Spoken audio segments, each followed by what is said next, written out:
What's really going on, PEZ collecting fans? Josh, the PEZ guy here on the PEZ Book channel. Do me a favor, leave me your questions, your comments, your concerns, any and everything down below. Now then, such a very cool PEZ dispenser for the first ever UK PEZ Gathering.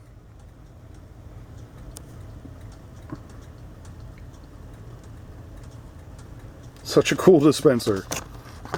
And as you can see here on the back in 2016 is when this event was held.